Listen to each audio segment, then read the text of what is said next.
Let me say this nice and clear for you people. You people are horrible. You know what? There's 70 of you already in here, and I know why you're in here. I know why you're in here, bro. Don't do that, look, Gunner, because you know exactly why it is as well. You are the people. You're all horrible, you know that. I see what you lot are doing, innit? It shouldn't even be me that you should be coming for, pause. Like, Liverpool lost as well, you know. Like, I'm just gonna say that nice and clearly. But anyways, big up to everyone that's in here. Make sure you're smashing the like button. I ran a poll earlier just to see what you guys want to talk about first. I've done Man United versus Southampton, Fulham versus Arsenal, referees in the Premier League, and also Bournemouth versus Liverpool, besides other games as well. Mo's looking crisp, shall I say, onto my left, shall I say, or to you guys' right. He's looking crisp as always, joined by Gunner King. Who would you not want to talk about Arsenal when you got Gas Man himself? Gas Man himself. Don't you lot laugh at me. Don't you boys do that. You lot are horrible, honestly. But yeah, I'm back. See, yesterday I was gonna jump on Big Six Bands. I couldn't arrive on. When you're at Man United at Old Trafford, the 5G is horrible, man. Trust me, I would join in if I can. You know I don't hide. Even from a draw, even though it feels like you guys are kind of like it's a loss. You know, it makes no sense. But there's 50 likes in the building, nearly 100 of you, if not 100 of you now in here. Make sure you run that like button. Big up Gunner, big up Mo. We're here. Look, the scores are there, as you can see. I put some fixtures in. That's why I'm a little bit late. It's my fault. So, yeah, man, it's right there. You can see 1-0 to the Cherries, 2-1 to Newcastle. Very controversial, by the way. What's it called? Chelsea beating the Foxes 3-1, as I predicted, by the way. Thank you. Arsenal, tremendous, as per, finally got a clean sheet. And obviously, Cockle-Doodle Doos decided to actually turn up against, you know, Nottingham Forest. Didn't get lost in the Forest, smashed them 3-1. And Man United with another controversial 0-0, which I'm sure we'll dive into. And I'm pretty sure you guys are going to hate on and talk, say, oh, Kas, why are you blaming the referees? But how are you guys anyways? Any of you, Mo or Gunner? I'm all right, bro. I'm Yeah? all right. It's just an early morning for me, and I know you want to talk about Man United, but I'm gonna want to talk about Arsenal. I'm very comfortable Arsenal yesterday, to be honest. It was a joy to watch Arsenal yesterday. It was absolutely a joy to watch, and also Man United. I enjoyed that record, even though I didn't think it's a record. Well, I'm sure we're going to talk about that soon. I think Fulham versus Arsenal is what the people want to talk about first. Obviously, Martinelli. You know what? It's just a Trossard masterclass. You know that? That's probably one of the best January signings I've ever seen currently. Other than Bruno Fernandes, the way he arrived on the scene, obviously, for Man United when he was needed and everything kind of like that. You can't beat Trossard in 22 million, got rising to 27 million pounds if you hit certain objectives. Gunner, man, you must be over the moon. I see your TikToks. You're a shameless prick. Just like myself, by the way. Listen, I was bang on the Mudryk train. I can't lie, and I've had to take a couple L's to the face. You know, like I was doing videos as if he was done. You know, like I've like sort of deep dived into like what sort of strengths he could bring to our team, how he could fit into our system. I thought it was done. You know, like I was making videos goading Chelsea fans, saying there's no way he's gonna join this 10th place bus stop in Fulham, like in their current state. And listen, I don't know. It feels like even though I lost, I won. Yeah, no player in the Premier League has got more goal involvement since he's joined. Now, obviously, he stat padded against Fulham. I accept that.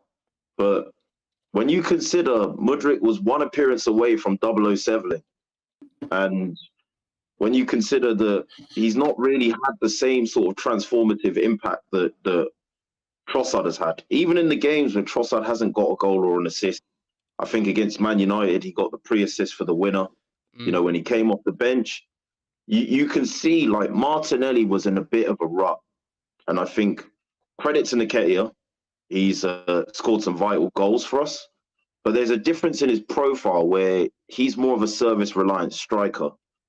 And Martinelli is more of a service-reliant left-wing forward. You know, like Martinelli relied on the service of Jesus, you know, like kind of dropping into the channel to create an overlap to help him. And that interchange that Jesus and Martinelli would make. If you cast your minds back to the Liverpool goal, the first goal, Jesus has occupied a couple of centre-backs, dragged them out of position, and Martinelli's run into the sort of space that Jesus should be in and got into the central striking position.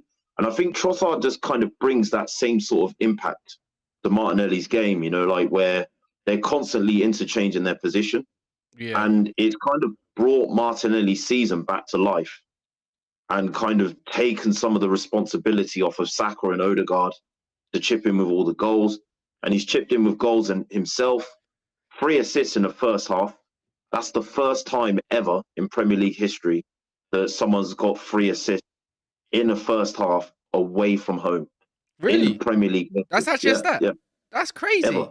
Well, you can create a stat for anything. You know? I mean, I've seen Paul There's Pogba. one, I've seen Paul Pogba. No, but I've got to put the whistles and the bells on it. But yeah, I know. Considering he's just got here, I mean, you know, to have that sort of impact, and this could be the difference between winning the title or not. You know, like for us, I think exactly stuff like that. What you're saying? Yeah, you know, and well, Craven Cottage is not easy, man. It's not easy. It's not, you know, and I think he's the sort of the impact he's had has exceeded my expectations. You know, I was somewhat deflated. You know, Trossard, I know he's a good player. You know, like he scored against all of our teams. You know, like he's got a good, very good Big Six record. But obviously, I was so sold on getting Mudryk. It just felt like a consolation prize. But it's been anything but since he's joined, and I think that's what I've loved. You know, about Trossard coming. Yeah, I think Trossard's been amazing. I can't lie. I think from minute 1, pretty much, when he had the cameo against City, when he had a cameo against, I think his worst game was probably Everton, if anything. But then Man United, he done what he did, kind of just spiral from there. Big up Olu, says Casemiro ducking the Ward-Prowse test. Shaking my head. Fuck you, Olu. Sid, yeah, Sid, I saw the clip, okay.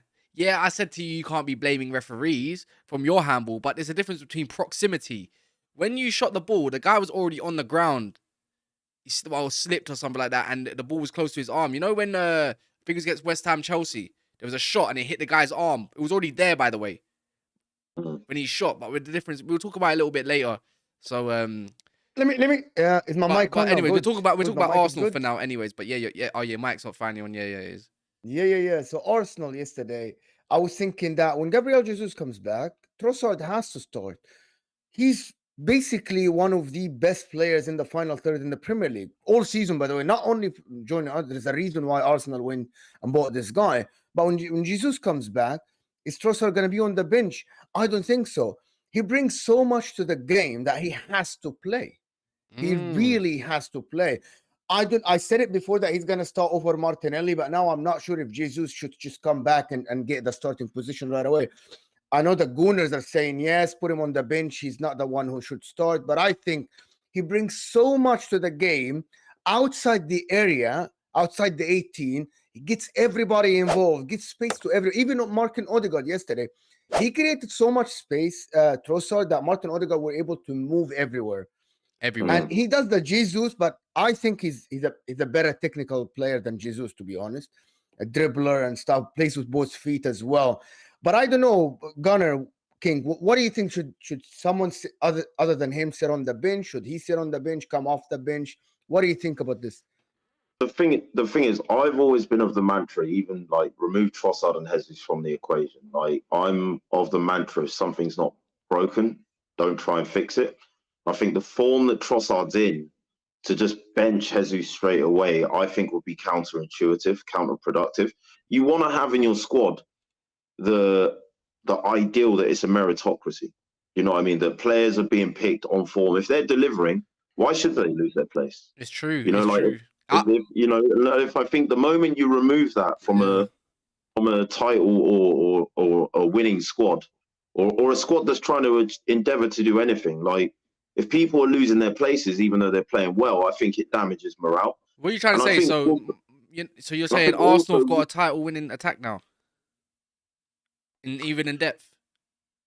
I think when you look at it, yeah. I think 6 players, I think, yes. 6 players with Reece Nelson and Eddie Nketiah, who's back next week, I guess. Yeah, Nketiah is back as well. And I think, you know, another interesting stat, there's only one other team in Europe, in all of Europe's top 5 leagues, that has 3 players that have scored more than 10 league goals. And that's PSG. I was going to say Napoli. I was going to say, is it Napoli maybe? But no, it's not, is it? Yeah, like, so in terms of the goals that Odegaard, Saka and Martinelli have got, You know, like if you put Brighton's goals in with Trossard's, he's not far off that So what's mark your either. front three? If you had to pick a front three? I get it. Styles make fights. Maybe Trossard, Zinchenko looks like that works. A Tierney, Martinelli looks more on the left. Now you got a guy that can. If a team is to play a high line, you could just put Martinelli directly through the middle if need be. Now, Jesus is back. You got options. The best part is you got options. So what would your actual front? What's your favorite front three? For me, it's between Trossard, Martinelli, and Saka, or Jesus, Martinelli, and Saka. You know, like, and a lot of people got lost in the sauce with Jesus not scoring in 11 games before he got injured. Yeah. But our attack was consistently scoring goals. If you looked at the match ratings of Jesus, even in those games where he wasn't scoring goals, because he was pulling defenders out of position, because he was creating chances, because his dribble take on success was causing troubles for defenders. And most importantly, with Trossard and Jesus, and you saw it with Trossard yesterday, when we were losing the ball in the final third, he was niggling at people. He was nitpicking at people and getting the ball back high up the pitch. And the most dangerous thing that you can do when a defense is trying to play out from the back is win the ball when they're all out of position and expecting and moving and transitioning to move the ball forward, and you catch them cold. And I think Jesus and Trossard are really good at this. You know, like, so I think at the moment, as I said, I think Trossard should keep his place. And I think as well, Jesus should not be rushed back. You know, I think Arsenal have had a history of rushing back players and them having a reoccurrence of injuries. And that just not being good at all. I think we've got the Crystal Palace game, then there's an international break. Yeah. So I think Trossard should keep his place definitely for the Palace game. You can't bench a man that's got 3 damn assists in your lineup. Imagine what Trossard and Jesus might be. That might be a thing. Exactly, yeah. I mean, Trossard as well on the left, with Jesus up front, with him and Martinelli having the same interchangeable ability, that could be dangerous as well. Bring Martinelli off the bench for tired legs. This is the thing. I would just kind of constantly rotate those. Yeah, because I wouldn't even have a finite starting 11, or starting 3 from that left-hand side. I would just. It's Crystal Palace at home, isn't it, as well? It's at home.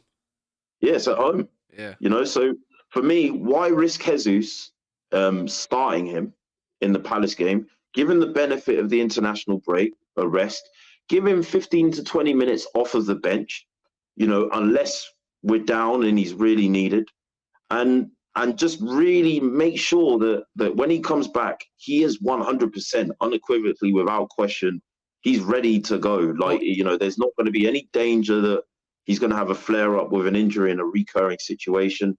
And we're missing him for crucial games against Liverpool, City, Newcastle away, Chelsea at home. These are the 4 games that I'm looking at that could really cause problems in this run-in. Who's missing? Pardon? Did you say he was missing? No. I'm saying we should keep him. Oh, yeah, because Ibby here says post-international break. Big up for the super chat, by the way, Ibby. Love for that. Jesus 100% starts. Does he come in and straight away start for you, Mo? Not 100. Why? If it's not broken, don't fix it. It's as simple as that. It's working now. They made Fulham look so average without Jesus. First half was like a domination. Second half, Arsenal took their foot off the gas, but knew 100% that they're winning this game. They were not scared of Fulham coming back to this game. I think, yes, Jesus adds a lot to this team. However, you can ease him back into the team 30 minutes to 45 minutes a half until he comes back fully, and then he starts playing. Because remember, the Europa League is gonna be tougher every time now. You're gonna go to the next round. You're gonna have the Juventus. You're gonna have the Man United next. So it's gonna be tough, and you have to rotate Thursday.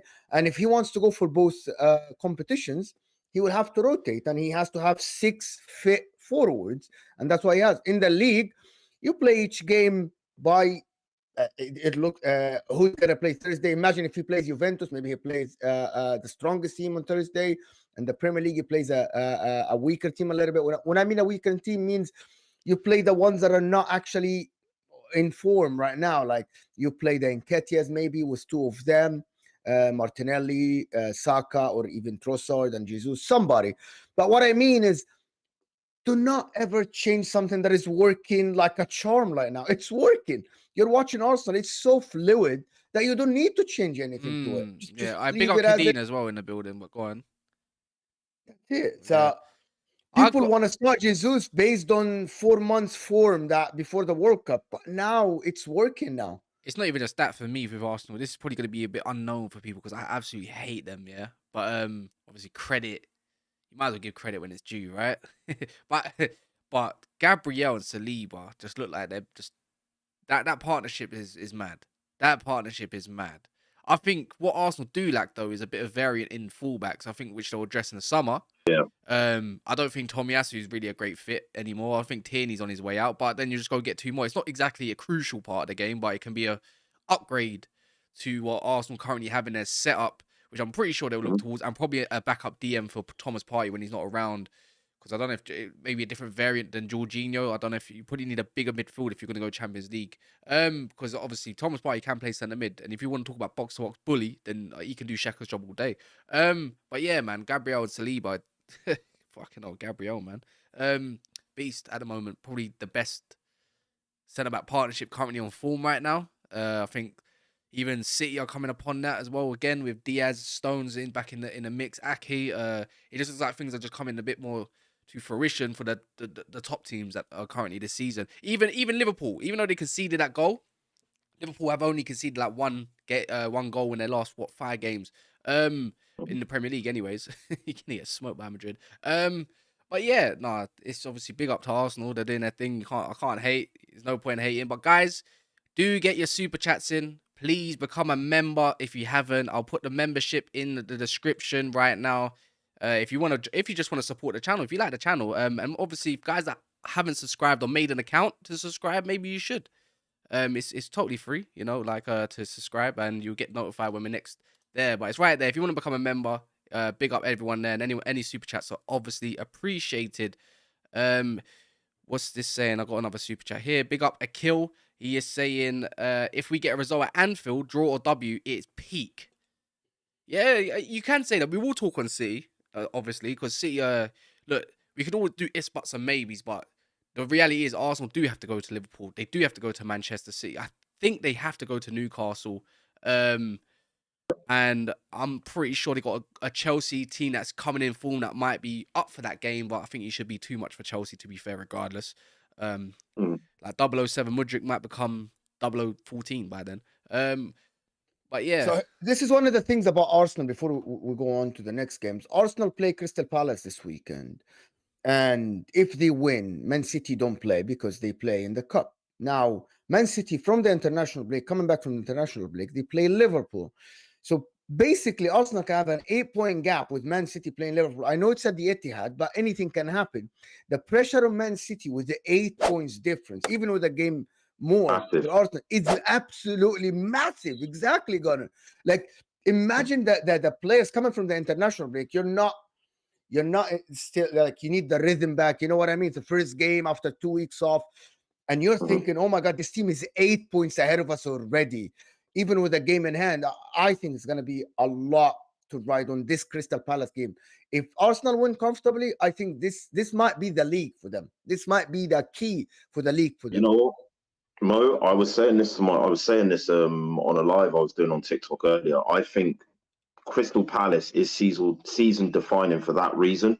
I think putting the psychological pressure on City. Look, City are mentality monsters, along with Liverpool, right? Like, you know, like the last 4 or 5 years, if there's any team that can handle that pressure, it's City.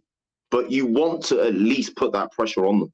You know what I mean? Like, at least ask the question: Can you keep up? Have you got the minerals? And I think the psychological effect of winning that Palace game, and as you say, having Liverpool, like, look, Liverpool might have lost to to Bournemouth. You know, they did serious damage to Man United the game before, and they seem to have a knack of playing against City. Even the last 4 or 5 years, City haven't had the roost of beating Liverpool. You know, like they you know, even when Liverpool have not necessarily been in their best moment. Look at it earlier this season. Liverpool have had a poor start to the season, and they still managed to win against City at Anfield. You know, like be it by 1-0. So look, I think that's what Arsenal have to do. There's no excuse. You know, like I think this is for me, it feels like the do or die moment for our season. Win that game. I think you got another. How many games left, by the way, guys? 11. Well, 11 for Man City, I think. Yeah, both. 11, yeah? Yeah, so you've got 11 cup finals left. That's it. That's the one. So you got 11 cup finals, which ain't going to be easy. So that's the way you got to look at it. Olu here says, Anfield at 4:30 p.m. under floodlights, scary hours. Yeah, these days you probably want a 12:30 kickoff against them. Clearly they can't win one this season, Olu. Big up to the super chat, and also hit 44. Big up my guy. He said Trossard owns Anfield, another hat trick incoming. See, there's a lot of chess, man. There's a lot of chess, but Gunner, like the same way. Have you learned anything from anybody recently about going to Anfield?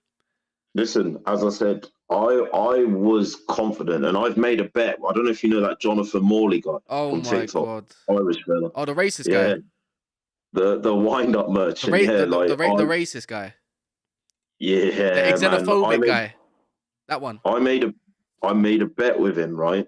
Yeah, that guy. I made a bet with him that if we lose that game, I have to wear a Liverpool top and do a TikTok. I had so much chest about that game until they played Man United, and then I was like, oh dear, this is Anfield after all. You know, like they still only managed to lose once at Anfield all season. All season? Their worst season. Yeah. That's mad. Leeds. And that's the only game they've lost at Anfield in the league for a couple of seasons. Was it just Leeds? Anyone? Was it just Leeds? Yeah. All the other games they've lost have been away, I'm sure. I've got another super chat. I believe it's from Akil. Give me 2 seconds on that part, if it allows me. He says it will be damning for a Vieira team to stop us. Yeah, I can't lie, man. This just screams the return of Jesus, the resurrection of Jesus. You name it. You could put any way of putting it for yourselves. You know the headlines are there. This Palace team are still young. They're getting it together. Vieira, I suppose I even said I got it wrong about him. Like, yeah, he's put the age of like 30 on to like 24, 25 now. So, and I just don't think I think it's gonna be way too much at the Emirates this season, which is proven to be quite fortunate regardless of a loss to City. So, yeah, man, on that part. Guys, if you're here, make sure you smash the like button as well. It takes what is it? How long does it take? The second. It looks like this. It's free, guys. It doesn't cost you a penny. Literally it just looks for like free. this. Get it done, people. Yeah, get it done if you don't mind. I think let's get this to at least 150 minimum. So yeah, but big up for all the super chats as well. Next, what did the guys vote for next? Let me double check that. So we done Fulham versus Arsenal. Next one is the Man United versus Southampton game, which I'm pretty sure all of you guys are here to just see what I say. But before I do that, we got another super chat by Hit 44. Give me 2 minutes. But on that part, because you know what, my computer wants to move slow. Trossard, when he sees that Liverpool high line, Man United just folded the lineup. Should have just played Rashford on the left and you'd walk them. Look, we can always talk about the lineup. I think the lineup in the first half, if we're going to quickly talk about that as well, could have went very differently. I thought the lineup was horrible, by the way. It was horrible. But there's no point doing if, buts, or maybes kind of stuff, because maybe they would have still slapped us 5-6-0. Maybe it might be 4-0. It might have been a loss altogether. I can't just sit here and be like, yeah, this definitely was going to happen. Bro, we got murked. The past is the past. Obviously, you can look towards the future and like yourselves. And then you can make your own ways about Anfield, where you haven't won on a Mersey in 6 years, which I'm pretty sure Daps has been very, very vocal about as well. But yes, we folded. But yeah, on to Man United versus Southampton. Where the fuck do I start with this game? With the lineup. No, you know what? I like the lineup. I love the lineup. I really did. Mo. It's too offensive. No, he wasn't. It's too attacking. No, he wasn't. Sancho and Fernandez. Oh, bro, this guy's gonna. No, seriously. You really think that was not like it like he thought that the game is easier than what actually. I know Southampton are in the 19th on the table, but that was too attacking. You know what the maddest thing is? It's not bad. Yeah. Do you think it's balanced? Do you think? Yeah, it was for me balanced? Because Fred has played every game going at the moment for a long time. There was no Sabitzer either, right? So no, Sabitza's been ill, so that can kind of make me tell maybe there's no injury talk on him, so he must be ill. He must have a flu or something like that. I like the lineup for what it was. Anthony as well, whatever. He could have done a little bit more. I think we could have scored in the first 5 minutes. Sancho could have probably had a goal, to be fair. I like the way he was pressing. Like, Sancho looked quite fit. They got into the game a little bit, Southampton, in the first, 15 to 20 minutes. They started making issues. But then before the red card, we was turning on them. Like, Vehicles was getting more into the game. They didn't really have a great start to the game. But you can tell there was gaps, there was chances, that something was coming, in my opinion, and we was going to do what we had to do. Wan-Bissaka had a flawless game for me, other than a couple of passes, obviously, after 10 men. Obviously, Lisandro Martinez doing what he does best. The back line, you can't really fault it. But I felt we were still going to win that game. One goal, all it would have taken is one goal to win that game, probably 4-0. Because I saw the gaps, right? Then, obviously, let's talk about that red card. For me, it wasn't a red card, innit?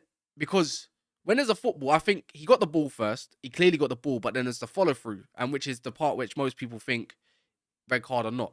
But when you put the studs on the ball, regardless if you get your foot to the ball first, usually attackers go away from that. But Casemiro had for me, he had every single reason to go for that ball. He was right next to it. Do you know what I mean? And then, obviously, the ball is a circle, right? It's a hard circle, and whatnot. It's full of air. It's a solid. You're going to roll up. I felt like the players come into him where the studs have got him into his shin. I don't think it was a high foot. I just think it's because of the ball. That's what I think. Anyways, I think it was a yellow card, but it wasn't a career-ending injury. We saw against Leicester City from Chelsea a much worse tackle that got let off from Leicester. I think it was on João Felix. It was a horrible challenge, and let's not even talk about the fucking penalty. Fucking hell, bruv. Telling me a man slipped and moved his arm away. You hit your arm, G. It's a penalty, bro. And not even that. I mean, clips show Marcus Rashford when he was at full speed going for that ball. In the end, as he was running, he did get clipped. The knee, I thought at first it was a dive. But because VAR like to do this thing where they slow down every video, let's put the same context into slowing down the video. Bazunu's knee caught his foot. I've seen soft penalties given, bro. Soft. But for me, it's too soft. I don't like soft penalties. I think they piss me off. But for me, let's call for what the Premier League has been this season with, obviously, referees. And I want to talk about referees a little bit later, all around the board. Because there's been a lot of incidents this weekend and last weekend especially, right? Arsenal, Bournemouth, Liverpool, that Salah thing, Man United, Chelsea, Man City even. Bro, there's lots of stuff that have been soft. But that's a soft penalty that will be given any other day of the week. So why is it when it comes to Man United that we've only been given one penalty at Old Trafford in the last how long? Not saying that we owed anything. Believe it or not, that was Liverpool's first penalty all season. I didn't see the touch that you're talking about. I'll show you the clip. So Bazunu's knee. But that's what I mean.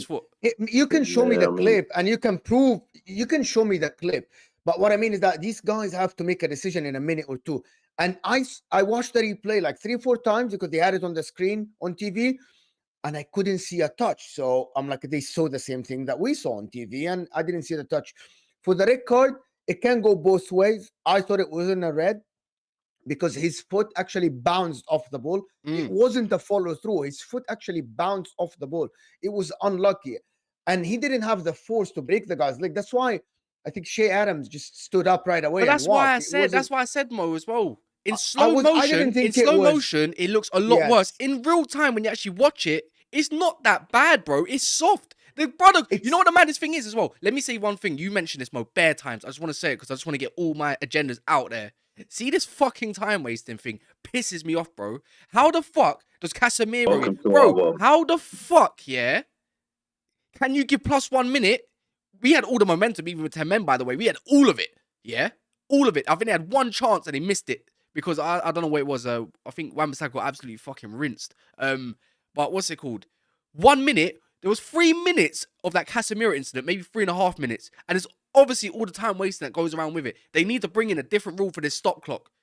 This Anthony Taylor is a fucking joke. This is why Man United fans completely hate it when he refs the games. I think Chelsea fans hate it. Actually, I think Arsenal fans even hate him. There's a lot of things that go, why is it that it's different for different sort of referees? Should it not be an all-round thing? Like, the ref should be, the rules should be based on not how a referee feels, but it should be more of a thing where they all think that's kind of the same?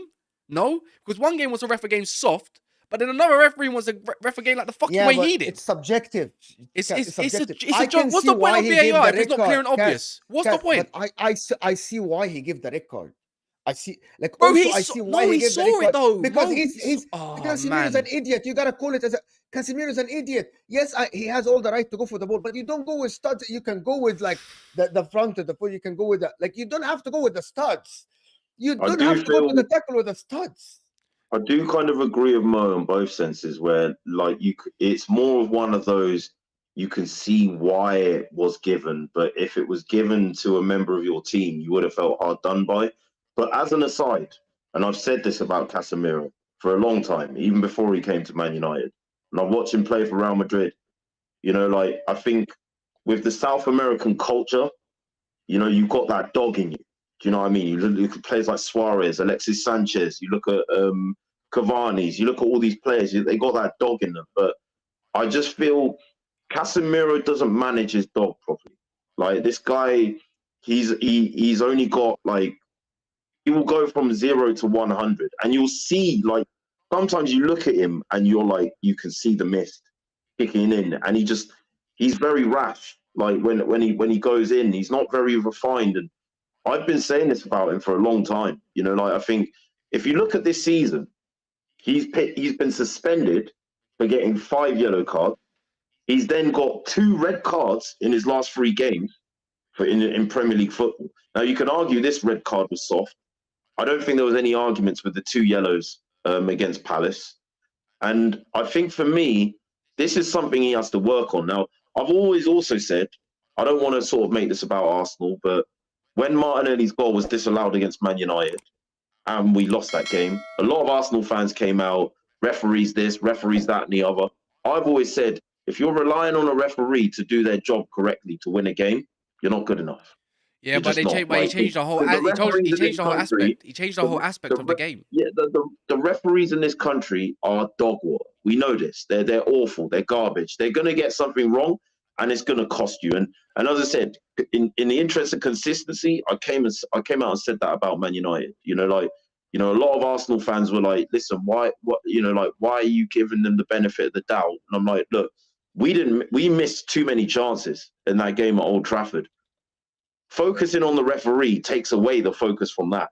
That's what I've said about that game. And I think with this, it was harsh, but I do feel Casemiro really needs to work on this side of his game. Like, you know, the way he goes in for tackles, the way he will have that rush of blood. And sometimes he's like, I'm getting the ball, I'm getting the man. If I take the man, so be it. He gives the referee a decision to make every time he makes a tackle. I find as good as he is. I find it horrible. Very good. I can't just because the player is a bit more hardball. A fault in his game that he really needs to figure out. This is called contact sport, bro. Like, this is actually called contact sport. Yeah, they're taking away contact sport for what it is. Yeah, what is it going to become basketball? Do you have to make every challenge the way it has to be, is soft and safe? It don't work like that. Yes, you have to protect the player. But when you're taking away, as you said, the dog or whatever in people's games, you're changing people's games for what it is. This is why system football has become the way it has, and the way world football has become the way it has, because players can't do what they want to do. I'm not saying go into a challenge and fucking absolutely kill someone like Roy Keane. Do you know what I mean? Because he got red carded as well, a lot of times, by the way, and let Man United down a lot of times, whether people like it or not. But for me, you just changed the whole game. Man United, for me, the way it is, clubs now, I just find will be too scared to even bother appealing any sort of red card whatsoever this season, because they know what the referee association is like, because they don't want to put blame. Like, just recently, Lee Mason got sacked. Yeah. You know what it is, D1? And D1, D1's just being a fucking, he's just being a fucking clown, to be honest. In that, if we look at it like this, let me ask you something. Did you see Daniel Amarty's tackle in the Chelsea what I'm game? saying, bro. And not even that, Fabinho twice. How is that not a red card and this is a red card? The lack of consistency, between the two. That was a horrible follow through, because he left his foot up on purpose. It's mad. I agree. As much as I dislike Chelsea, and I do dislike Chelsea, that they were hard done by, and he probably shouldn't have been on the pitch. But And Pereira's to go tackle back on to what João I'm saying Felix is about absolutely horrible as well. He almost broke his ankle. So Yeah. that's why it's inconsistency, because Casemiro's on the ground and they say it's an uncontrolled, excessive force, whatever fancy words they want to use. But you're not calling the. I would get it. It's every tackle like this is a red card. but This you're is not. what I'm saying, but this is another thing. Casemiro, clearly, yeah, it's already been done. Bro, he didn't have his hand around the neck. He had a hand around the collar. It's just like when he's wearing his black gloves, it's a bit different when you're holding it. You can't really see your hands properly. Angles, sent him off. I saw who had their hands around someone's neck recently. It was in a Man City game as well. There was another game. I think it might have been Liverpool game. There was hands around someone. Didn't give nothing. Another one, Fabinho, twice this season. 2 fucking career-ending challenges on people's ankles, bro. The thing is, though, Cash, yeah, let me explain it to you like this, yeah. Like Xhaka, Granit Xhaka, yeah. Like when you've developed a reputation for being a bit of a hothead, like they I think the words they use is raising the profile with referees. I feel like Casemiro has this reputation where he's probably more scrutinized than your average midfielder in the Premier League because of this cynical nature to the game that he does have. And I think like what Xhaka's approach has been is like, right, I've got to call it now. I've got to like kind of like just not give referees anything. Like, yeah, I get it, you know, like you're trying to split up the fight. You put your hands on someone's neck. Leave that to someone else. Leave it to someone else. I think it's red card. Fabinho and Ferguson. You guys remember and the other Fabinho thing and that I do want to say quickly, yeah, quick. is this season, right? I don't want to dwell on it too much because it's going to hurt Cash a bit, yeah? Man United were at a point where I was thinking maybe they are in this title race, yeah? And if you look at the suspended games that Casemiro has been suspended for, right? The Leeds game, you drew, yeah? You dropped points in a game that maybe you wouldn't have if he played. He was then suspended for the Arsenal game at the Emirates, where you've had difficulty winning for a while. Yeah, that was stupid. That game. And for me, I feel like these 2 games were where you went from being title contenders to pretenders. Now, look, I'm not saying that it was justified, you know, like some of the decisions that were involved in that. But I'm just saying Casemiro probably needs to decide, I need to be thinking in myself, what more can I be doing to not be giving referees I'm gonna be honest. a decision to make? I'm gonna be honest, yeah. Kadeem just said it. I was just about to say that. Bro, the guy's a legend in the game, fam, whether you like it or not. Why should he change his game? Because the referees in England are fucking piss poor and pony, bro. Because then that eliminates his game, which is breaking up play and doing his thing and whatever it may be, and the best at his game. Bro, he shouldn't need to change any. He shouldn't need. You cannot be reckless, bro. It wasn't reckless though. It was not his fault why the fucking his foot went over the ball. It happens, bro. You're human, and for me, it's not even just that. Like we said, was it Ferguson? Fabinho, crunching tackle, bro. No red card. We can pinpoint loads about teams and the referees, but then there's other stuff as well. I'm gonna say more. So against Arsenal, there were 5 handball appeals. I think 2 of them were penalties as well. Against Bournemouth. The proximity of the Nunes header to the guy's hand. How are you meant to jump like a fucking salmon, bro? Do you get it? So are you meant to jump like a salmon? He handballed it. Yeah, cool. Maybe that is a penalty. Maybe it's not. But the first one, given straight away. They don't even go to VAR. Yeah, which is annoying as it is. They go to VAR. But when it comes to Man United, they didn't even go to VAR once. It's not that. No, it's not. It's not the fucking rules, bruv. It's not the damn fucking rules. It's shit fucking refereeing. The same it's not even that. With Chelsea it's and a shit Ham. refereeing, man. I don't ever come on here and start blaming about refs. I've been consistent about different teams. It's a fucking joke, bruv. And then no penalty as well. I can understand 50-50 red card, cool. But that penalty is a joke, bruv. We shouldn't even be relying. You know what? Which one of them? I thought the first one. 10 men, yeah, I can expect. Look, 10 men, I can expect. If you got 11 man, you should be beating Southampton with a penalty or not. Yeah, a penalty or not.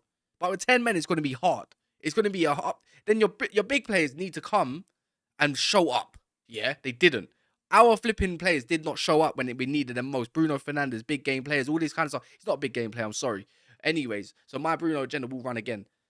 But when you need that penalty, which can decide the game and decide your time in the league, it's just absolute stupid. Nick Saunders says, Cass, why don't you bring up Rashford offside? Yeah, again, Rashford, that was offside, bro. Lee Mason, Brentford versus Arsenal. That's a title deciding fucking game. you're talking about. That could be the reason why Arsenal don't win the league this year. The thing is, as You're well, not in the Tottenham came out and said that Martinelli you're not in the goal should have stream. stood at Old Trafford as well. Yeah, you're not in the You stream. know, like You're not in the stream. Southampton, we could have had. Yo, multiple you're not in the stream at the chances as well. moment. You decided to leave. One sec. But yeah, sorry, I went on my About rant. the handball, it's not. I don't think it's a handball. They have been consistent in this all season. The standing hand on the ground, they're not calling it a handball. It's for balance. So they at least this one cast, they have been consistent. They didn't call it for Chelsea, and they didn't call it for Man United. I know it's too far from him, but he can move it. If he moves his hand, he would have fallen on his face. So I don't think it's a penalty at all. They were consistent at least for this one. You remember the Chelsea West Ham one, the Suchek one on the ground. I don't think it's a penalty. Man United, I thought the lineup, let's talk football. Forget the refs. Let's talk football. You gave Southampton a chance to be in this game. I thought the lineup, he could have started McTominay a little bit more. How dare balanced. you? How fucking dare you say McTominay? Fuck that shit. Anybody. You don't know shit, he's man. On the squad, you don't know shit, He's on the bro. squad, isn't he? Fuck that, man. Man said squad. McTominay, man. Man had a purple patch at the start of the season and want to rinse McTominay. Fuck that, man. So why did they have that? Why did they have? I can't see your half the camera, position. Man. Okay, Gunnar, you might need to leave and come back. Yes, for some reason. Why? So, Kas, let me ask you questions. Why did they have about half the position and the same amount of shots like you in the first before the record? Because they had no balance. Because Casemiro was by himself in the middle. Bruno needs to work defensively, and he's not a defensive player. Sancho is not a defensive player. You need a little bit of balance. You had 5 attackers on the pitch and 5 defenders. Bro, this is what I mean. I don't know if me and your brains actually align, bro. We're talking about 20th in the league, 19th in the league. Sancho, Bruno in 8th. They got Lavia and only Ward-Prowse, who can't really run a fucking game properly anyways until he's got a free kick and shit. That team is good enough to beat Southampton, and I'm more than convinced that team would have absolutely shattered Southampton when we needed to. That goal was coming for Man United. One way or another in the second half. We scored 2 goals minimum at Old Trafford when we got a 4-11, and against any team, by the way. 2 goals minimum since the fucking Brighton game. That's the difference with us. And you're telling me we're not that the lineup was wrong. There was nothing wrong with the lineup, man. There's no one else to even play in that lineup because no one's fit enough or sharp enough. That's how bare minimum our squad is. Imagine going to get fucking Sabitzer. Just have... Bro, we're stuck with fucking McFred next week. Yeah, Fred came in the 90th minute. I thought at least there's a little bit like there was no balance in that midfield. I don't know who to play in the midfield, to be honest. Maybe Luke Shaw, play Malacia, someone next to Casemiro. That's why I thought Southampton. I know that you're playing at Old Trafford and you think, yes, I got this game. Is our game, but it didn't look like it. The first 30 minutes, even before the record. This is another one I was going to bring up. How about the Nick Pope tackle? Big up AMT, by the way, with the super chat. How about Nick Pope tackle with no penalty, even red card? Ludicrous refereeing. How the hell was that not a red card? He had a goal scoring opportunity there, by the way, and he took him out. Some may say that Raul Jimenez could have moved on and went and still scored the goal, but that was horrendous refereeing once again. Different refereeing, but if it's Anthony Taylor though, innit, it's going to be a red card, right? Fucking stupid. Anyway, stupid. Man United, are you in a top 4 now race or something? Bro, we put ourselves in a... Well, the only thing that we got going on for us right now is we got games in hand. But the only issue with games in hand doesn't mean you're actually going to win the game. Do you get it? So, for me, we just put ourselves into a major shit show unless we can beat Newcastle. We have to rely on Newcastle fucking up against Forest away. And also Tottenham when they go to Southampton away. Because otherwise they go above us. But then... then we'll have 2 games in hand in Tottenham, and then this week we'll have a game in hand against Newcastle. So we're going to have to... That Newcastle, I was hoping today the Southampton game would be that W. Yesterday, sorry. And then that means we can go and actually maybe afford a draw at Newcastle and go from there. Because our away form is shit. So that's the way I personally look at it.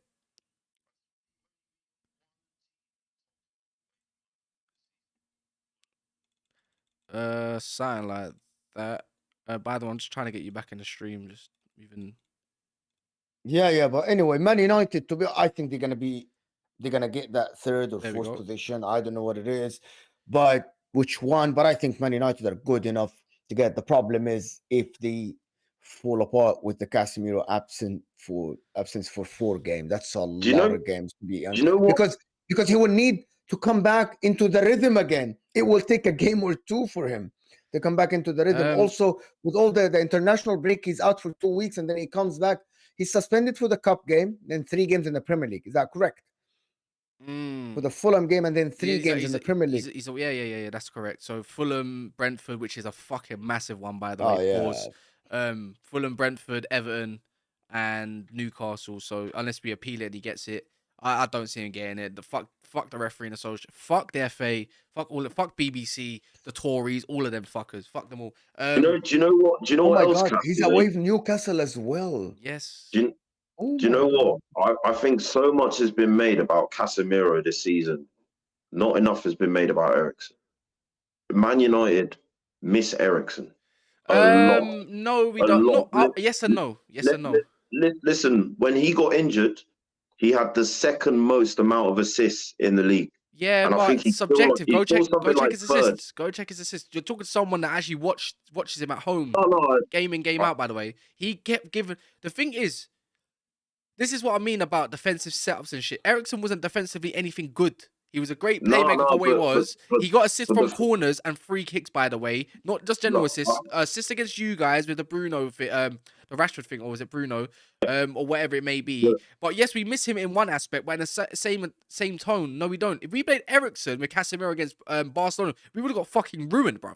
He gives away the ball more than Bruno. The thing with Eriksen, yeah, like, is he's like beyond assists.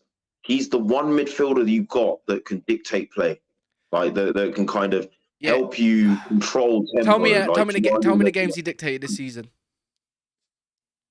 I would say Man United are able to dominate possession more with games he plays than not. Yeah, of course. But I'm saying, tell me the games.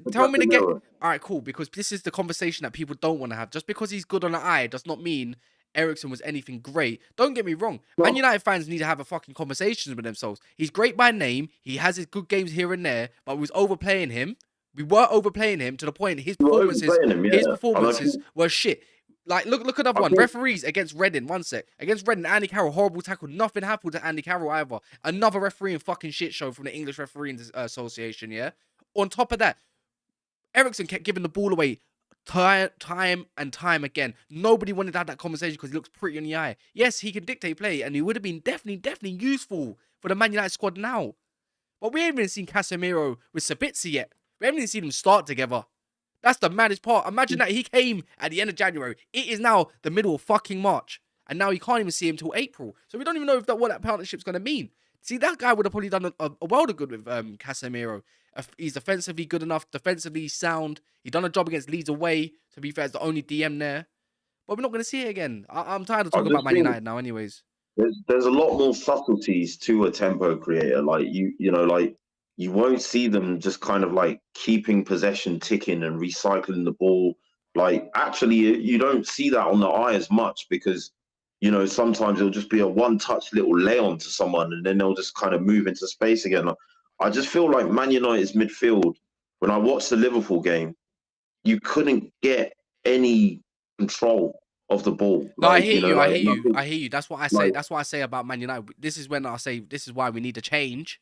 Not only, obviously, luckily Martial is back, so that adds control to your final third without losing the ball too touch. But this is where I've been screaming about De Gea all season. Until you have a goalkeeper who's comfortable and then you can recycle the ball around, and a ball-playing midfielder like your Erdegaards, like your Enzo Fernandez, your Bernardo Silvas, and all them Folders and all them sort of players, you will never control the game the way you want to. The thing is, where Ten Hag's trying to bed in his system, he's rotated his first 11. There is no system. There is no. It's not a system. It's a tweaked system to suit the players that he currently has available. Every time he's thought, I trust this bunch of players, we go get smacked 7-0 and shit. He's used more or less the same 11 in all 4 competitions, which is why Eriksen started to tire, which is why he probably got injured, which is these are all had a knock-on effects on his performance and his fitness.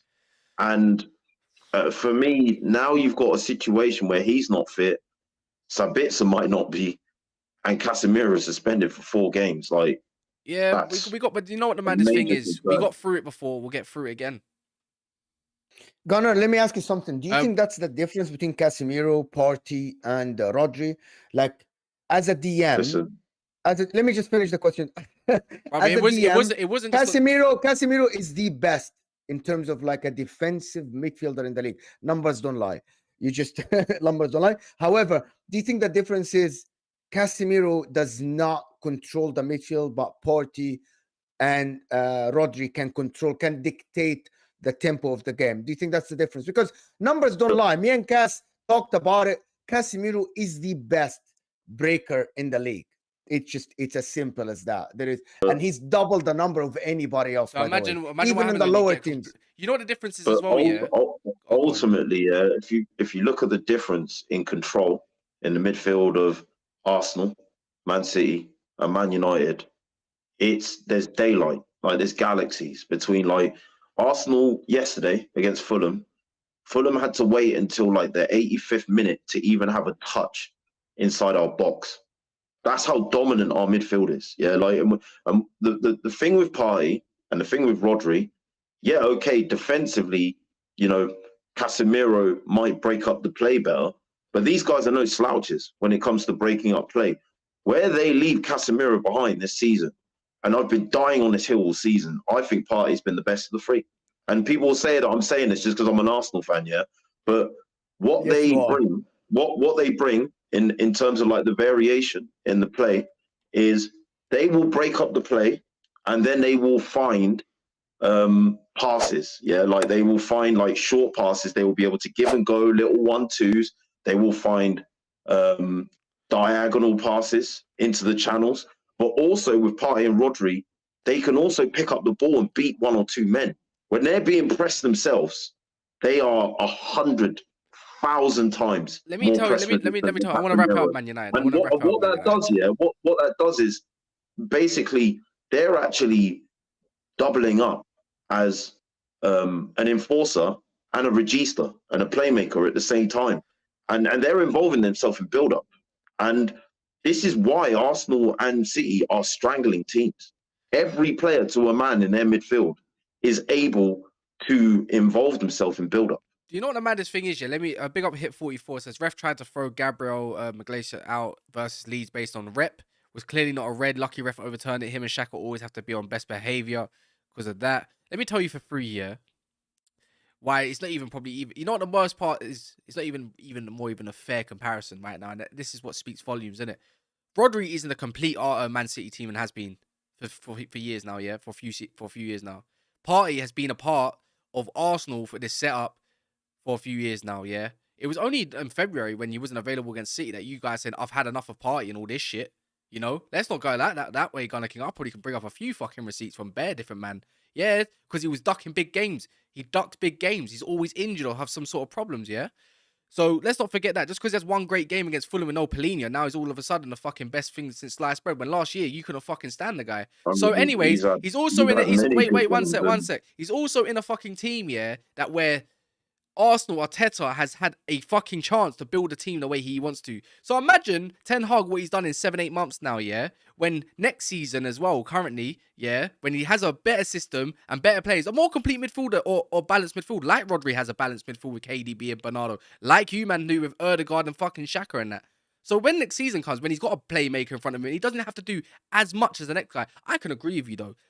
Partey and Rodri are more complete all-round DMs than Casemiro. Casemiro is a fucking specialist, bro. Like in areas, and that's all I'm gonna say. Anyways, for me, that's what I've always screamed. They're always they're a different type of DMs. But if you ask me what DM do I want, I'm taking Casemiro, bro. I'm always gonna take him. I want my defensive midfielder where my defense feels fucking safe. What you said about last season, our top 4 chances literally took a nosedive when him and Tierney got injured. And he came back from the international break. So I'm not sure what Arsenal fans you're talking about saying that they would.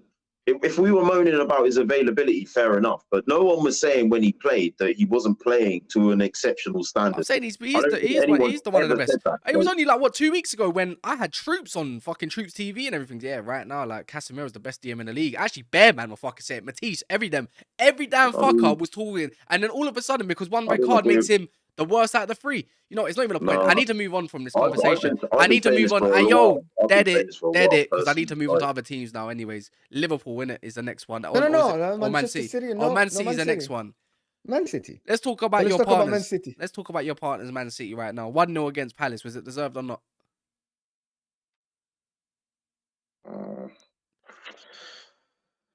I mean, look, I'm not gonna slay it because obviously we've had to pull some performances out from the bag, and look, this is what champions do throughout the whole season. Like, yeah, they were knocking on the door. They were the ones that were in the ascendancy for most of the game, but I do feel that there is this loss of a clinical edge in their last couple of games. I think, yeah, like, look, was the penalty soft? Yeah, but on the balance of play, they deserve to win, but I do think that penalty was quite Yeah, but soft. I'm saying, did they Dude, deserve to it's win that game? blatant. It's as simple as it's a penalty. This is what I mean. Please. Wait, one sec. It was a penalty, but I'm saying, I'm asking, Yeah. did they deserve to win that game though, Gunnar? Probably, yeah. I mean, yeah. Well, I mean, yeah. They were the ones that created the better chances. They created more chances, but yeah. I mean, like, look, I expected Palace to make it difficult for them because they always do against City, and they always do at home against the big teams. So it wasn't City's best performance, but like us against Bournemouth the week before, you just got to get it done. We're at the results end of the season, where that's what matters. Business end of the season. Why I asked why did Man City deserve it is because I wanted to see how Arsenal fans, to see if they're more deluded than I thought. But clearly, you said they did. They did because Palace had 4 shots and 0 on target. 0 on target. Palace set up to get a point, guys. Yeah, they It's as definitely set up to simple get as a point. So that's they what get I'm a point like that. So yeah, I would say so. Man City probably should have scored from earlier from that. I think they just missed too many good chances. Anyways, they did keep Haaland quite quiet, but who they didn't keep, and Foden, I would say. But other than that, Jack Grealish was fucking amazing. He was brilliant. Like, this is Jack Grealish that we were slating, Mo, for most of the He created 2 clear-cut chances this game, and I said that. Finally, he created 2 clear-cut chances this game. I think one of the crosses he did, it should have been a goal. Oh, I he think Haaland put on a plate. He put for in someone, one innit? across right on someone's header, and it was an easy header, but someone just missed it. And he put another chance for Haaland, who Haaland missed. I think this game, listen, you find a way to win the game. It's exactly what happened this game. I didn't think the goal was coming because I thought they were reckless. And you can tell that the front line in Man City, they were reckless a little bit.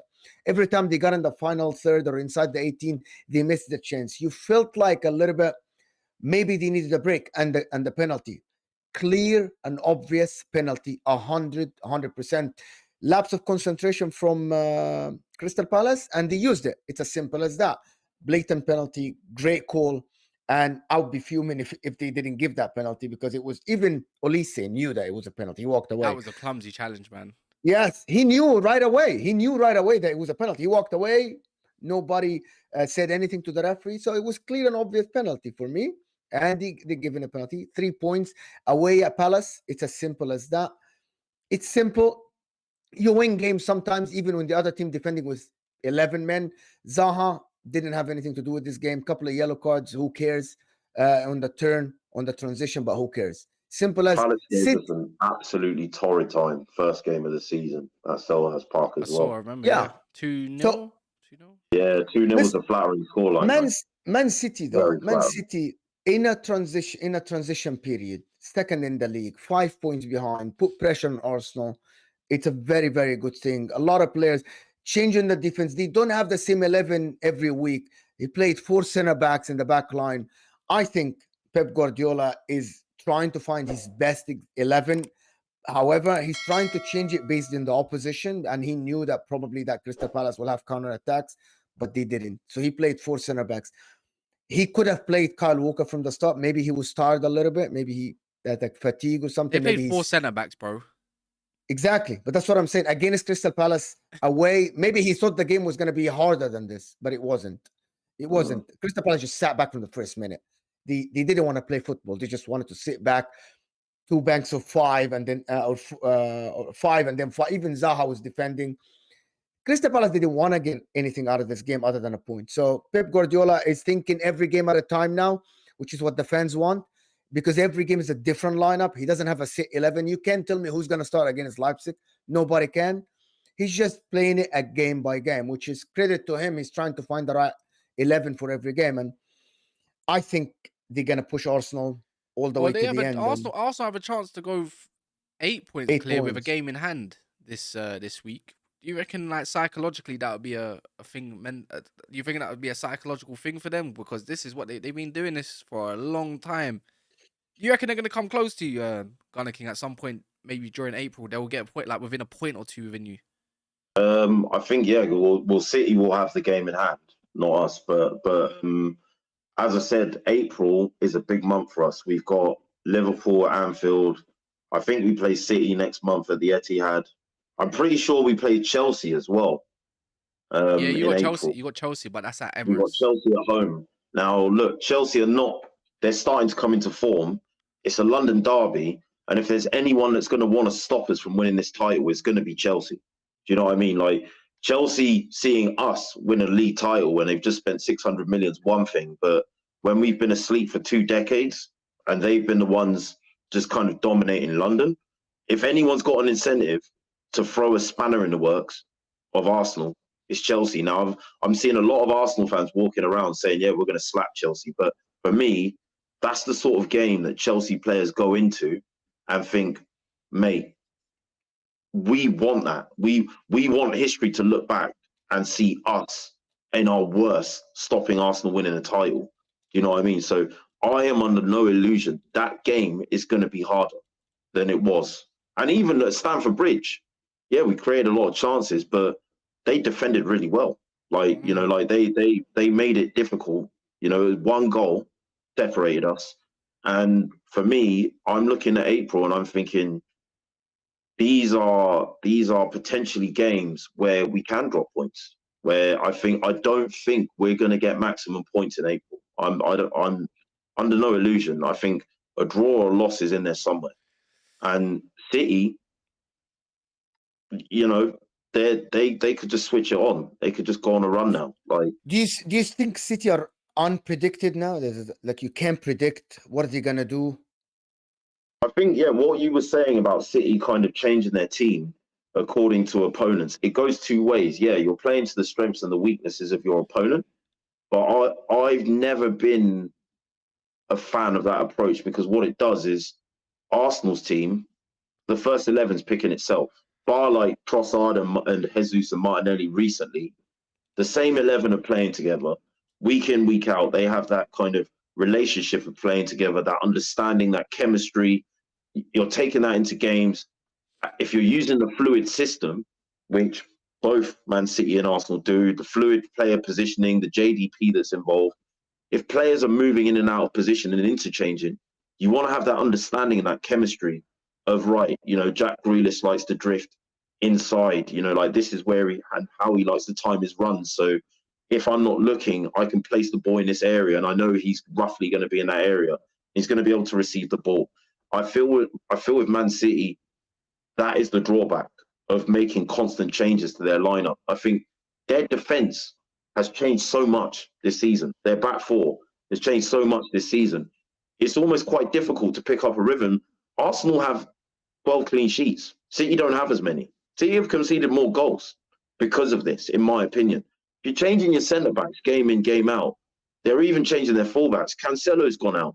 Sometimes Rico Lewis is playing. Sometimes Walker's playing. Again, against City, you saw them use 4 centre-backs. You can't expect to have a continuity and of rhythm and style when you are constantly making changes, in particular to your centre-backs, your centre midfielders, your striker. You know, like, for me, I don't find that practical. You might be picking the best players for that opponent. However, if you're constantly making changes, you're upsetting your rhythm. Look at Arsenal when we played Sporting. We made 6 changes. On paper, the players that we picked were good enough to beat Sporting. We looked horrendous. We were lucky to get a draw. You know, like, and it just goes to show that if you are making changes, does it always work in your favor because of that? I don't think it does. You know? What do you think about that, Kas? Like changing lineup every game and playing to like making your tactics based on the opponents, being how to win the game. Are you a fan of this at all? No, I hate it. It just reminds me of Man United fucking managers when they're always trying to play for how the other team's gonna play and set up how the other team's gonna play. I don't know with Pep. I don't I'm know. just I not honestly, I really. just don't know with Pep Guardiola. You don't know what He's a lineup he's going to go with. genius. Well, I think with Arsenal, right, and with Arsenal fans, like under Arsene Wenger, like there was a stubbornness, about Arsenal. Like we weren't interested in how other teams played. We were like, this is how we play. We keep possession. We play the tiki-taka shapes. We pick the same 11 because of that. Like we don't sort of succumb to the strengths or the weaknesses of the opponent. We believe in our strengths. This is always like since Arsene Wenger, this has been our philosophy, and I think you're seeing the same with Arteta again. For me, I favour that because for me, I want that continuity. Do you know what I mean? I want players to understand the system, and I feel the only way they're going to do that is from having a run and a rhythm, like and a pattern and developing patterns of play by playing with the same players. You know what I mean? I have played with my brother for nearly a year. If I play with him now, I've been playing football with him since I was 4 or 5 years old. We'd be passing to each other without even looking at each other. Do you know what I mean? We'd be able to find each other just like that. And I think, yeah, it's a double-ended sword. Obviously, if you are setting up a team to negate the strengths and play into the weaknesses of your opponent, it can have benefit, but it also has that drawback. Where you lose that continuity and that fluidity, of using the same sort of system and patterns and players. I yeah, think the only coach that can do that is Pep Guardiola. probably. Only. A Only manager one. that can't do that is Jurgen Klopp, who lost 1-0 to Bournemouth this weekend, which is probably the most shocking result out of all of them. After how can you batter someone? This is what I mean with Liverpool. Yeah, this is why I said against Man United that was their cup final. That really was their cup final. Fair play. You smacked us. You embarrassed us. It will go down in history forever and ever. But then you go and lose 1-0 to Cherries. How do you go and lose 1-0 to Cherries and not look threatening? Bournemouth honestly, they look better the whole game. Like I thought after 15, 20 minutes, Bournemouth just looked good. Defended, attacked, braked. Liverpool just didn't really have a sniff whatsoever. I think Roms came on straight after with Monts as well on a reaction as well, just saying like, it's just baffling. Like this sums up their season. Because imagine if they did win that game, then third place will be in for question. Fourth place will be more in for question. A bit close to the Spurs. Honestly, I just don't understand. I don't. You know what the maddest thing? I didn't think it was really Klopp's fault. I think it's just more the players' fault these times around. Van Dijk got skimmed. Then he got the goal from Billing. But then I see Klopp. Obviously, Klopp outers or Klopp people that specialists that don't want to doubting him, saying that his substitutions didn't make any sense. He brought on for Firmino, Jota, but these are the players they've been screaming for all along. I don't get what they want. Someone kind of, I think I heard one guy scream for fucking Milner. Like, I think their XG before the penalty was 0.7. They didn't create enough chances. I thought that penalty was a gift. It was luck. He just that Smith hit his arm. He didn't know anything about it. I thought it was luck, and Mo Salah missed it. So, and it's just coming somewhere now. The ball is still flying, as people say. And I thought Liverpool was so diabolical in terms of organization. So you're telling me it's not Klopp's fault? I'm not gonna. It wasn't one player. But there's no excuse to lose 1-0. 1-0. Salah was fucking shit. Like, he was absolutely dead food. I'm sorry, but Salah's your talisman. This is where you should be stepping up, especially against the penalty. If you're not going to have a great game, I understand you can't play great all the time. You got to be burying that all day long. Yeah, 100%, mate, it landed 100%. off Bournemouth Beach down in the south. You know what I mean? It went over the stadium. Like, that was a horrible penalty. Nunes. Van Dijk as well. Back to the Van Dijk with the aura thing. Doesn't want to press anybody, defending with his back to the players. What happens to this guy? Some games he defends really well. For me, Gunner King, I swear down.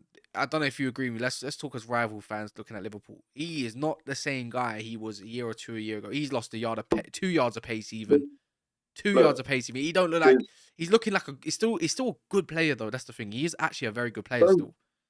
I don't really obviously Arsenal, Man United have a rivalry. I don't really bear any grudges or have any love lost with Liverpool or their fans because we share that animosity and that sort of disdain for Man United. I've always been like that way. So I for me, I always get into these conversations with Liverpool fans and they just don't want to hear it. Van Dijk is not the same player since Pickford. injured him. Now, there's a culmination of two things. There's that injury. And if you look at his age now, like the natural aging process is going to take a yard or two of pace. The injury did the same thing, right? Now, for me as well, I look at that midfield. I don't know why they didn't refresh it. I think Gabriel was a good signing, but if they did one thing this window, they should have got a central midfielder. They left Gabriel by the waistline, yeah? For me, Van Dijk's not the same player. He's not the same player. And I feel like Klopp, like Wenger, like Arsenal, you know, like there are a lot of similarities. They are very set in their ways. This is how we want to play football. We're not changing it for anyone. But if Van Dijk's lost his pace and he can't cover Trent, it has a knock-on effect on everything when they're going forward.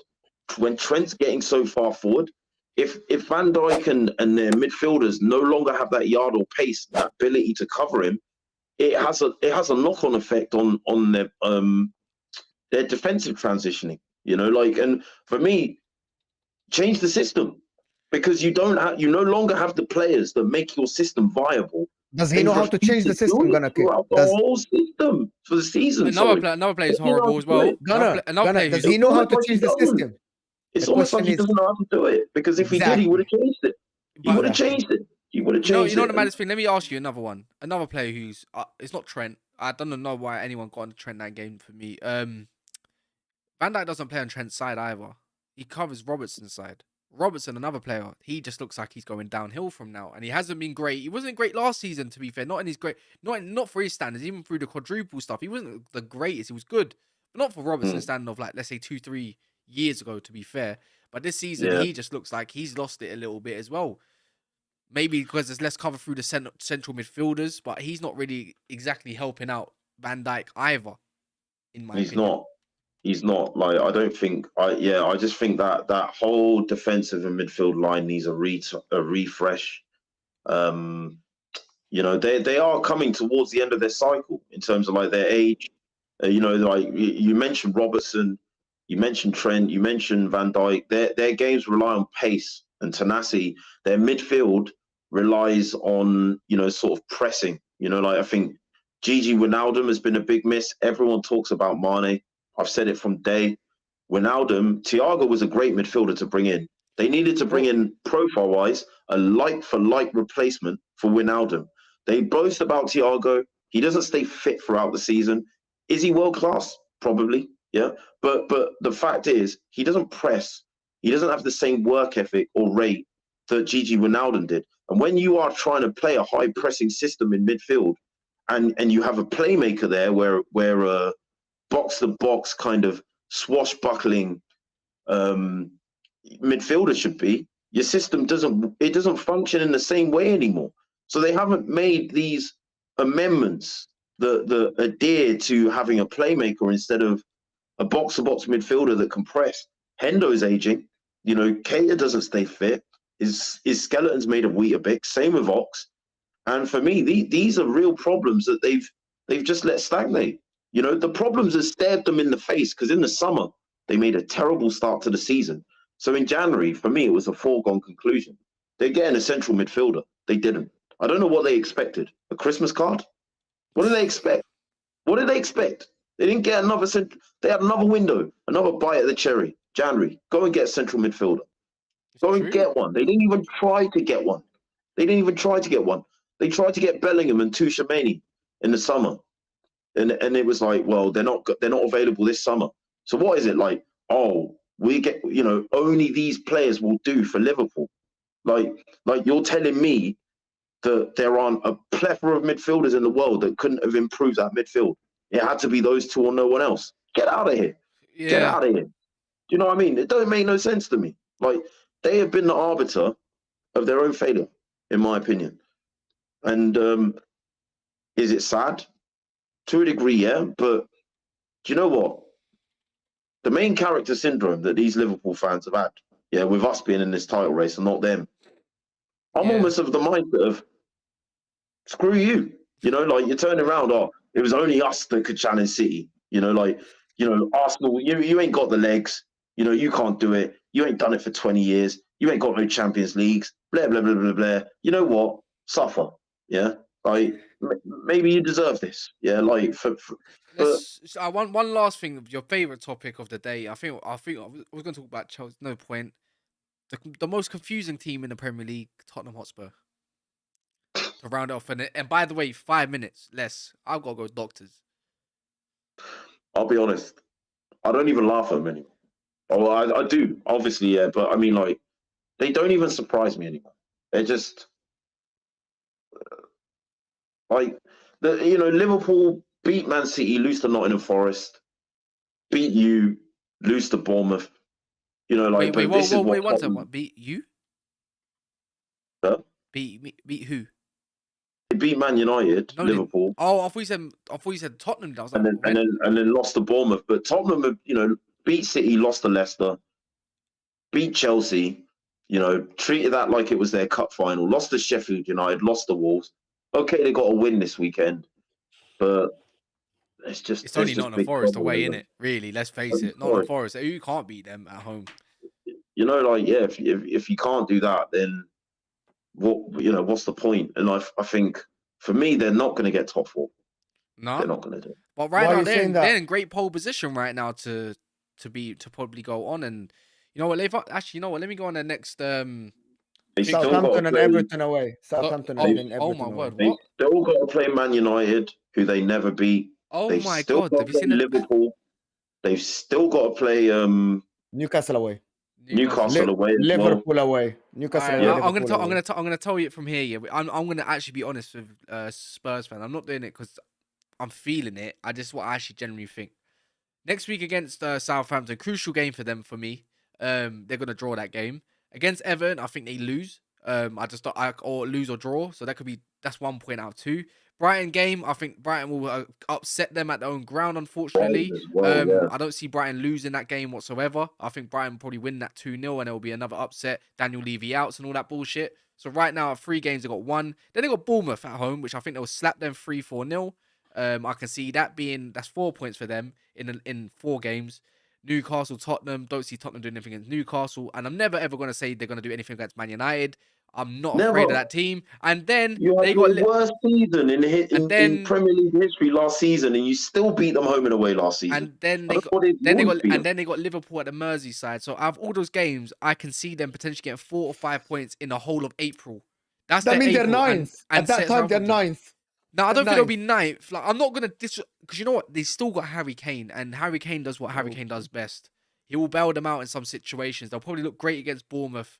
They might look okay against Everton, but Southampton away, who got clawing for the points that they need at the moment, I just can't see it personally. I personally can't see it. I think Spurs fans can't see it, but they can see it and they can't because they don't even know what's going to be going on with Conte. Next week, they're going to be calling for his head. It was only a few days ago or so, they were asking for him to be, that he's P45 on the desk in the morning. Yeah. So this is why I'm not afraid of... Southampton have taken points from Arsenal. They've just taken points from you. Southampton are the original day 1 giant killers. I know, even if it's not a win. You remember the Wanyama, Lallana, Mane, Graziano Pella, and all of them, man. Last season, 3-0 beating they gave us. I don't know what it is. Around this end of the season, when the big teams come, they just dig their heels in. They don't roll over. Except for City.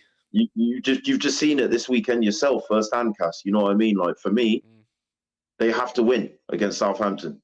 Like now, even Brighton, they've got 2 games in hand. If they win, I think can go above Tottenham, if I'm not mistaken.